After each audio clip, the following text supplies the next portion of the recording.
Last year we remodeled our kitchen, and in this video we're going to give you the skinny on exactly how much that remodel set us back and the updates that we made.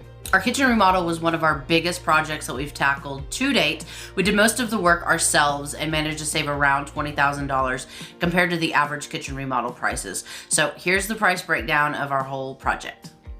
The tile removal was one of the first things that we did, and it set us back about $430. Most of this cost was because we purchased a rotary hammer drill and we also rented a demo hammer. The flooring for our kitchen cost us around $1,000. We purchased from LL Flooring and have had it in place for almost a year, and honestly, it is working great. We have no issues thus far. So we built the new drawer boxes for our cabinet drawers, and that cost ended up being about $120. We opted to paint our existing cabinet carcasses instead of replace them, and the paint for that was around $80.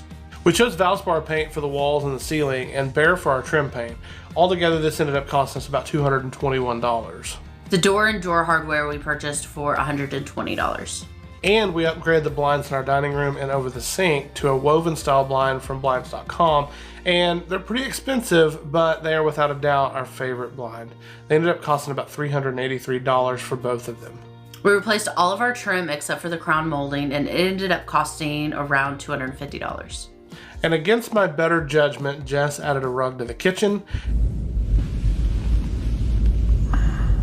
and that was 60 bucks. We added a shiplap accent to our breakfast bar, and that cost was $157. We replaced the crown trim on the top of our upper cabinets with a more clean Craftsman style trim, and that was about 50 bucks for that material. The material for our door and drawer fronts were around $150. This would have been higher, but thankfully we got some of the materials given to us by Jeremy's dad, and so that managed to cover most of the uppers.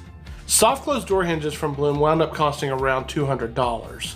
We added a Retrofit under cabinet trash can setup, and that was around $100 from Lowe's.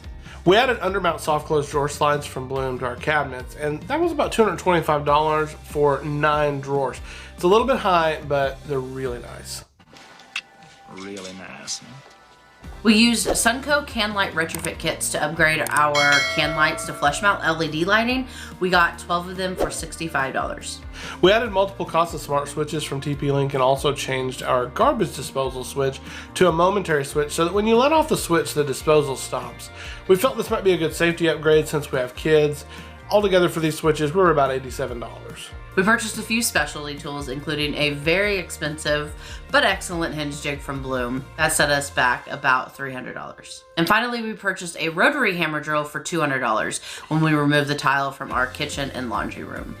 All in all, the whole remodel ended up costing us around $4,100. It's a substantial savings when the average minor remodel in a home is $24,000. Now, keep in mind, most of these savings were achieved by us doing the work ourselves. It's not easy and it's not glamorous, but at the end of the day, it saved us a boatload of money. If you've got any other questions about this project, leave them in the comments or hit us up on Instagram. And if you want to see more of this content, consider watching some of our other videos where we go into a lot more detail about the different aspects of this particular remodel.